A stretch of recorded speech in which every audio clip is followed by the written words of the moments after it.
Life में कुछ मत करो, कोई खुश नहीं है। आपका पति आपसे खुश है, दुनिया की सारी संपत्ति आपके पास में है। आप अब जो नहीं जानते, अभी से मेरा चैनल है, उसके ऊपर ओके करो, सब्सक्राइब करो और मेरे से जुड़े रहो। बहुत सारी एक बात हमेशा ध्यान रखें, शेर जैसा जीवन ना जियो, क्योंकि शेर अकेला रहता विनकर ने कोई जावीज को नहीं, डर लागे ना, समझ में आ रही ना, वो अकेला ही रहता है। इंसान ऐसे बनो कि आपकी गैर हाजिरी में लोगों को अच्छा न लगे। इसलिए हम लोगों को कहते कल मत जियो, पल जियो। कल में क्यों विश्वास करते हम लोग? कल किसने देखा ही नहीं, आज जियो, आज। आज साहब जी, हमने एक चीज हमारी जिंदगी में नोट की। आदमी के पास अच्छी गाड़ी, अच्छा बंगला, अच्छी प्रॉपर्टी, सोना चांदी गहना सब कुछ है, एक तो घर में शांति नहीं है। और सबसे बढ़िया बात क्या है, उनके बच्चे उनका कहना ही नहीं मानते। अब ये बताओ, साइंस ने सारी चीजें निकाल दी, साइंस को एक और चीज निकालनी चाहिए कि साहब मोरे लड़ाई गणी रे, वे सब एक एक इंजेक्शन ठोक दो थे तो सबेरो राजीपुर रह जाए। हमें क्या मोरे ही राजीपुर है तो मैं दूसरा देश में शांति रहो, एक मिसाइल नहीं छोड़ दो, एक एडी मिसाइल छोड़ो उन देश में जो सब शांत हो जाए। ऐसा तो इलाज भी नहीं है, और ऐसा कोई इलाज नहीं है साइंस के पास में कि वो कहनो नहीं माने અને इन्हें दवाई दो जो कहना में रही थोड़े है, दवाई नहीं है ना, बस वो सिर्फ सत्संग में ही मिल सकता है। इसलिए साइंस साइंस की जगह सही है, रात रात की जगह सही है, और दिन दिन की जगह सही है। ये हमेशा बात ध्यान रखो, जिंदगी में कभी भी किसी को अपने से छोटा न माने, क्योंकि भगवान के घर में देर है अंधेर नहीं है। कभी कभी आपको पता है नॉर्मल आदमी भी बहुत पैसे वाला बन जाता है, और सबसे ज्यादा बेरोजगार कौन मिलेगा? जो ज्यादा पढ़ लिख जावे नहीं वो बेरोजगार भी आ करे, और जो आदमी कम पढ़ियो लिखियो कोई भी काम कर दे साहब। कोरोना रे मायने कहवे कि लोग भूखा मरिया साहब, इतो काम चालियो कोरोना में, इतना कमटा हालिया कि कारीगर फिरी नहीं, मजूर फिरी नहीं। बोलो मारवाड़ में नालियोड़ो आदमी नहीं मिलियो कोरोना काल में। समझ में आ रही कि नहीं आ रही? यूं ज कह लोग के धंधा नहीं हाले, कारीगरों ने घणी धंधा हालिया, खूब सारा, मतलब मिलता ही नहीं, फ्री नहीं मिलता। तो हम लोगों को एक बात का ध्यान रखें, हमको अच्छा रहना है। 2 दिन की जिंदगी है, 2 दिन का मेला। और एक माता बहनों, आपसे मेरा निवेदन है कि जब भी आप प्रसाद बनाओ ना, प्रसाद, भोजन प्रसाद, तो मन के अंदर एक पॉइंट्स लेके प्रसाद बनाएं कि शायद आज मेरे घर में भगवान आएंगे, आज मेरे घर में भगवान आएंगे, आज मेरे, क्योंकि 2 पॉइंट्स आ रहे हैं, मैंने पढ़ा है कहीं पे कि दिमाग आपको चलाता है और आप दिमाग को चलाते हैं। जब दिमाग आपको चलाना शुरू कर दे ना, तो क्या होता है, मैं एक छोटी सी बात बता रहा हूं, देखना। हम गाड़ी लेके जा रहे हैं, जहां टर्न आता है ऑटोमेटिक गाड़ी हम मोड़ते कि नहीं मोड़ते? ब्रेक कर आती हमारा पैर ऑटोमेटिकली, नहीं तो होचो जीते तो जंप जाए, पर ऑटोमेटिक उस ब्रेक पे पैर हमारा, मतलब माइंड चला रहा हमारी बॉडी को। परंतु जो सोचोगे, आज एक आदमी को सोचना शुरू कर दो कि मुझे कैंसर है, मुझे कैंसर है, मुझे कैंसर है, 6 महीने बाद में चेक करो बॉडी में कैंसर मिलेगा, ये पक्का कंफर्म है। आप खाली सोचना शुरू कर दो, मुझे शुगर है, मुझे शुगर है, मुझे शुगर है, आप 41 दिन बाद में चेक करो आपको शुगर हो जाएगी। क्योंकि साइंस क्या कहती है, आप जो भी सोचोगे आपकी बॉडी पे इफेक्ट पड़ेगा। अगर किसी को कितनी भी भयंकर शुगर हो और कंट्रोल नहीं हो रही है, आप क्या करो, 1 किलो करेला मंगा दो, थोड़े नीम के पत्ते मंगा दो, और वो परात आती आटो गूंदने की, उसमें काट के डाल दो, और थोड़ा सा पानी डाल के उस मरीज को उसमें खड़ा करो, उसको बोलो पैरों से इसको रौंदो, करते रहो करते रहो, 20 मिनट बाद में उसका मुंह कड़वा हो जाएगा, यहाँ पे खारा एकदम कड़वा कड़वा लगेगा। और शुगर चेक करो 500 से 150 पे आ जाएगी एकदम विद इन 20 मिनट के अंदर, आप कल्पना भी नहीं कर सकते। और जैसे ये इनका हाउस बना हुआ है और आपको बार बार बहुत सारी परेशानी आ रही है, तो एक तो अशोक का पौधा और एक नारियल का पौधा गेट पे लगाना है। लेफ्ट में अशोक का पौधा, राइट में नारियल का पौधा, और एक वृक्ष आती, बेल आती अपराजिता, मैंने आपको बोला था फोन पे, अपराजिता मतलब उसके पराजित कभी नहीं हो सकता वो, तो सारे वास्तुओं को खत्म कर देती वो अपराजिता, जिसका आसमानी हल्के आसमानी कलर के फूल आते हैं, वो लगा दीजिए। जैसे जैसे वो बेल बढ़ेगी वैसे वैसे उनका आगे प्रोग्रेस होता रहेगा। देखिए मानोगे तो होगा, नहीं तो कुछ नहीं होगा। एक आता है स्नेक प्लांट, वो लंबी लंबी पत्तियां आती, वो लगाइए। यहाँ पे कोई विषैले जो कीड़े हो, सांप हो, बिच्छू हो, कोई भी यहाँ पे नजदीक में बिल्कुल नहीं आएंगे, कभी नहीं आएंगे, ये ध्यान रखो। मतलब कुदरत ने हमको बहुत कुछ दिया है, पर कुदरत से मैंने क्या बिछड़ रहे हैं, हम लोग दूर हो रहे हैं, ये ध्यान रखो। साहब जी मुझे 40 वर्ष हो गए सत्संग करते हुए, ये तो ठीक है आज नॉर्मल कार्यक्रम, नहीं तो हमारा 8 घंटे का कार्यक्रम होता है, मतलब 8 क्लॉक रेगुलर ही कार्यक्रम। तो जैसे मैं बैठता हूं तो पैरों को नहीं निकाल सकता, कमर में से टेढ़ा होके नहीं बैठ सकता, और 40 वर्ष हो गए मैंने कार्यक्रम में कभी पानी नहीं पिया, 1-2 साल नहीं 40 साल हो गए। ये क्या है? एक संकल्प शक्ति है। आप अपने संकल्प शक्ति अगर कमजोर है आपकी, तो मैं एक साधना बता देता हूँ किशोर जी। कई लोग क्या करते यहाँ पे तो बोलते हाँ हाँ रे जी बढ़ जाए बदल जावे, कि यार ये काम मेरे से थोड़ी होगा। अगर आपकी संकल्प शक्ति कमजोर है तो आपका हर काम आपको बोझ लगेगा, अगर संकल्प शक्ति मजबूत है तो हर काम आपको इजी लगेगा। कई माताओं बहनों को देखा मैंने, हंसते हंसते बर्तन भी धो लेती है, खाना भी बना लेती है और प्रसाद भी जिमाए दे। कोई कोई देवियों देखो एक रोटी लावे 1.5 घंटा रसोई में जाने कोई हुईगी कहीं रही हो, मतलब प्रॉब्लम क्या, उसको बोझ लग रहा है, ए आएगा।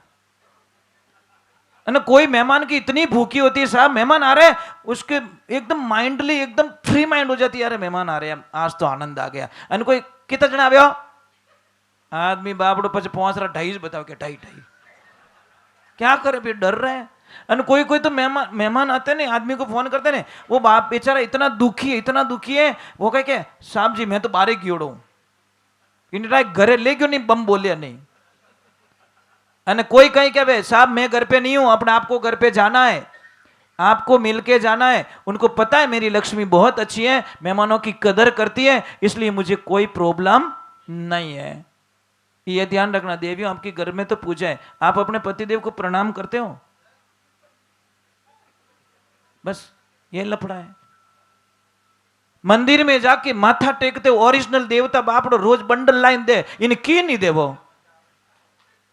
समस्या यही तो ना, मैं इसीलिए कंफ्यूज है।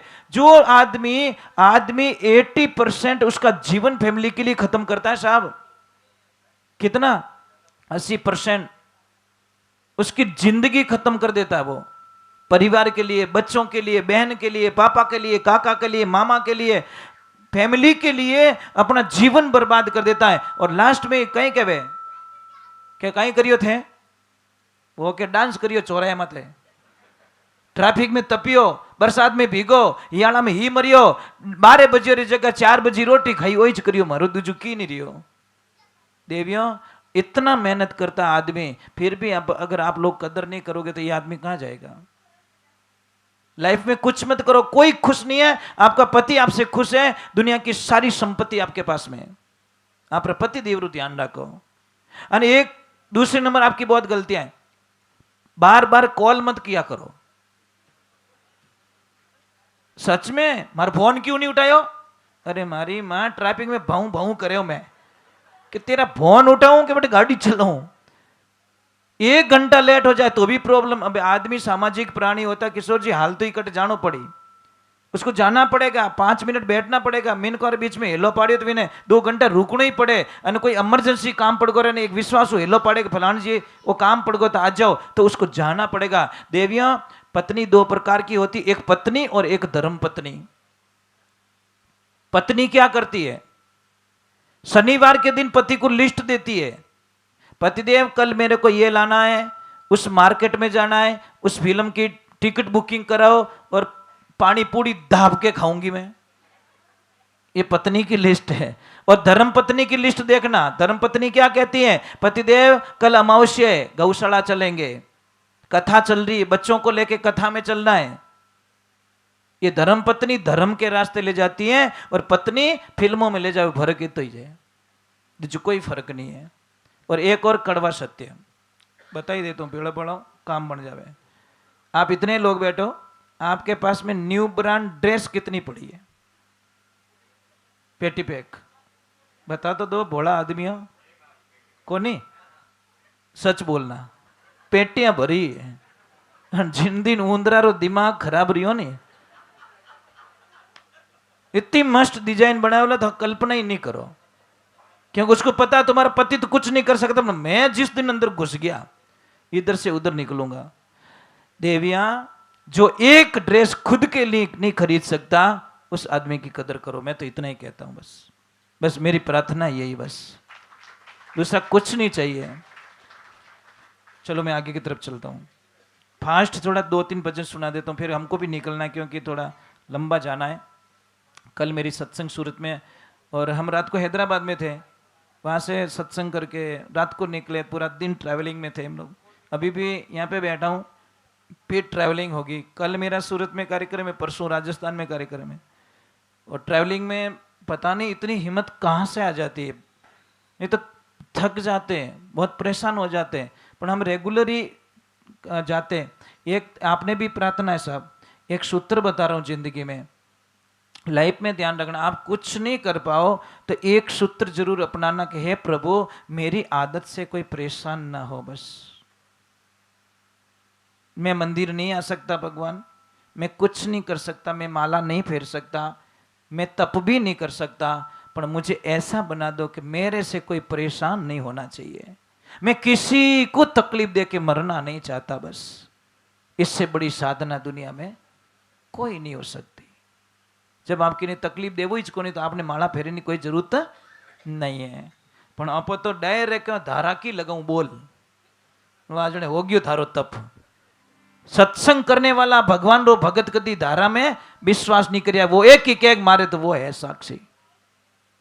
एक था कोई किसान था, गरीब किसान किशोर जी, उसने अपनी जमीन बेची और विश्वास करके एक सेठ को पैसे दे दिए और उसको कहा कि सेठ जी जब मेरे बच्चों की शादी हो जाए उस टाइम में मेरे पैसों की जरूरत है। सेठ ने ले लिए पैसे, 20 साल बाद में पैसों की जरूरत पड़ी और सेठ ने जाके बोला कि सेठ जी मुझे पैसे दो। के कौन सा पैसा? कौन भाई तू आया कहां से? अरे सेठ जी मैंने जमीन बेच के आपको पैसे दिए थे। बोला सेठ बोला मैं नहीं जानता तेरे को, कोई साक्षी है? बोला साक्षी तो कोई नहीं है। विश्वास तो क्या विश्वास में रहे अट भैया भैया की को नहीं। उसने बोला अब तो मरने का मौका आ गया, बच्चों की शादी विश्वास पे सारा काम कर दिया और अब तो मैं गरीब आदमी कहां से, पूरे परिवार को पता है पर किसको साक्षी नहीं रखा मैंने कि कोई चिंता मत कर, तू डायरेक्टली यहां से नगरी का जो राजा है उसके पास में जा, वो तेरा कोई न कोई तोड़ निकाल देंगे। नगरी के राजा के पास में जाके बोला कि राजन मेरे में ऐसी दुविधा हो गई है कि तूने पैसे तो दिए कि हाँ, कि कोई चिंता मत कर, कल शाम तक तेरे पैसे तेरे घर पे पहुंच जाएंगे, तुझे करना कुछ नहीं है, तुझे करना कुछ नहीं है। कल मेरी रथ यात्रा है बाजार में, उसी की दुकान के सामने मेरी रथ यात्रा निकलेगी। तू एक काम करना, उसकी दुकान के पास खड़ा रहना और मैं रथ रोकवा के जोर से तुझे आवाज दूंगा, ओए मेरे बचपन के दोस्त वहां क्या कर रहा, आम बैठ मेरे पास में। कुछ नहीं करेंगे, तेरा पैसा पहुंचेगा तेरे से पहले तेरे घर पे। वही किया, वो बेचारा गरीब खड़ा रहा वहां पे और जैसे ही राजा की सवारी जा रही है, हजारों लोग जा रहे हैं और रथ रोकवा दिया राजा ने, रुको रुको रुको, अरे मेरा बालपना का दोस्त मिल गया, ये मेरा जिगरी फ्रेंड है, हम दोनों साथ में रहते थे, साथ में पढ़ते थे, अरे आजा तू आजा, वहां खड़ा मत रहे, तू तेरी जगह ही है। ये दृश्य देख दिया सेठ ने, सेठ ने बोला इसकी तो पहचान राजा से, इसने राजा को बता दिया तो मेरी तो गर्दन काट लेंगे। वो नहीं पहुंचा तब तक तो सारे पैसे ले जाके घर पे दे दिए, डबल दे दिए, तू ले ले मेरे बाप, पर राजा को मत बताना। 1 मिनट की संगति ने उसके पैसे घर पे भेज। कहने का मतलब 3 कारण आपके पास में आदमी आता है, भाव से, अभाव से और प्रभाव से। भाव मतलब आपरो प्रेम, निकलता निकलता याद करे यार किशोर जी 2 मिनट रामा सामा। अगर आप रो प्रेम नहीं रहता ना किशोर जी, मैं पूना में आके आपको कॉल नहीं करता, ये गारंटी थी महाराज। मैं कॉल नहीं करता क्योंकि यहाँ पे हजारों लोग हैं, पर मैं कॉल आपको नहीं करता क्योंकि प्रेम नहीं है। बट फोन करियोड़ो कोई काम रो, पर मैंने सामने से कॉल किया, पर ये हॉस्पिटल में थे, 10 मिनट बाद में वापस कॉल किया, पर मैं कि मैं निकल रहा हूँ 10 किलोमीटर दूर आगे निकल चुका हूँ। अगर भाव नहीं रहता तो आप याद आती को नहीं, पहले बात, ठीक है। दूसरा आता है भाव, दूसरा आता है प्रभाव। मतलब अगर आपके नाम से, सिर्फ आपके नाम लेने से किसी का काम हो रहा है, कोई आदमी कहीं फंस गया है और आपका कोई नाम ले रहा है और आपके नाम से किसी का काम हो रहा है, तो आपको उसकी हाजिरी लगवा देनी चाहिए कि हाँ भाई मैं जानता हूं। बस इतना सा कहने से हो सकता है किसी का काम हो जाए। तीसरा नंबर होता है अभाव। एक विश्वास होता है कि भाई बट जाओ जने मारो काम। तो एक जिंदगी में सिद्धांत रखना, अगर आपको भगवान ने लक्ष्मी दी है तो रेवे जीतो विने बोवणी करावणी, पण करावणी विने मना नहीं करना कि भाई जितनी तेरी तमन्ना उतना तो मेरे पास में नहीं है, पर तुझे मैं खाली भी नहीं भेजूंगा, आजा मेरे हाथ से लेके जा और तेरा काम बेड़ा पार हो जाएगा। किसी को भी पैसे उधार देते हो, साहब ये तमन्ना रख के मत देना कि ये बर्बाद हो जाए, ये तमन्ना रख के देना कि मेरे पैसों से तू करोड़पति बन जाए तो मेरे पैसे इजी वापस आ जाएंगे। पण आप तो कहीं कह वो ब्याज की तो दे बोल ने किया, ये ध्यान रखे। और एक मैं निशान बताऊंगा थोड़ी देर बाद में, बहुत अच्छा सूत्र। किसी के पैसे वैसे फंस गए हो ना, तो मैं सूत्र बताऊंगा आपको मस्त एकदम, वो करके जाना, लगभग आपका काम हो जाएगा। पण विश्वास रहे तो, नहीं तो मत करना। मैं पहले ही बोल देता हूं, आपको विश्वास नहीं तो मेरी बातों में कभी फंसना मत। श्रद्धा नहीं है तो टाइम मत बिगाड़ो। मुझे पूरा विश्वास है भगवान पे, इतना विश्वास आप करोगे। मैंने तो पावर हाउस से कनेक्शन ले आया, जोड़ दी केबल, पर आप रे भी आड़ी केबल मजबूत होवेला, नहीं तो वच में धुआं निकल जाला। सिस्टम तो भाई बराबर करो, वोल्टेज जितना चाहिए उतना वोल्टेज की केबल भी होनी चाहिए। अब वोल्टेज चाहिए आगे 3000 वोल्ट और 1 mm का वायर लगा के आप लाइट ले जाना चाहते हो, वो कभी मिलने वाली नहीं है। वो मजबूती चाहिए, विश्वास, अर्डिंग विश्वास होना चाहिए। चलो हम भगवान के चरणों में चलते हैं। बोलिए कृष्ण कन्हैया लाल की, बोले मोर मुकुट बंसी वाले की, बोले श्याम बाबा की।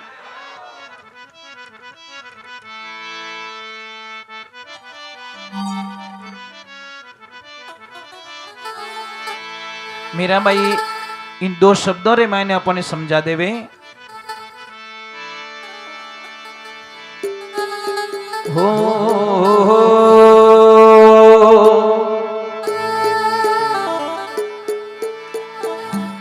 पीपल पूजन में गई। एक बात याद आ गई मुझे, देखो भगवान ऐसे ही तो याद दिलाते, किसी के घर में अगर पीपल उग गई है, कोई उसको हटाना चाहता है, तो हम लोगों को बहुत बड़ा डर लगता है कि पीपल को कैसे निकाले, पीपल को नहीं काट सकते। तो एक विधान दिया गया है कि रविवार के दिन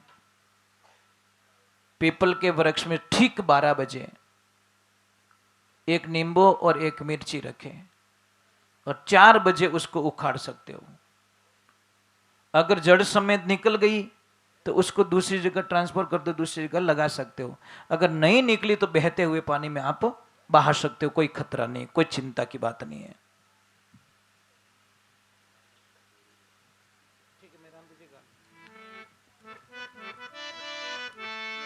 चलो एक बाबा राम सा फिर भादरवा रो महीनो हाले रियो, पर थोड़ा दुख भी लगा साहब।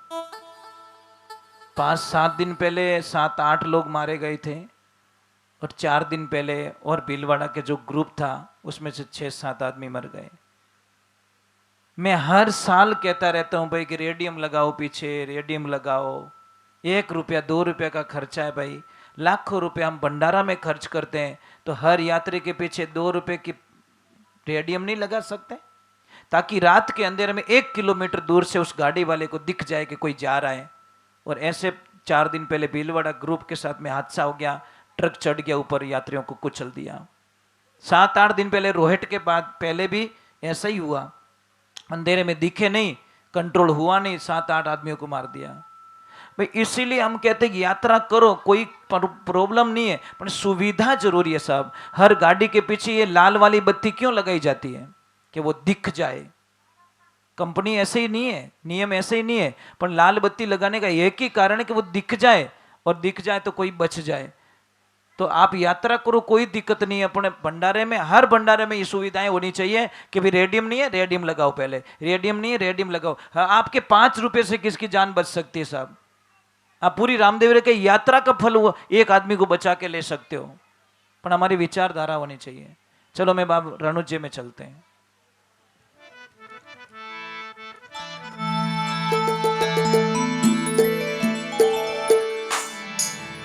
बोली राम सापीर की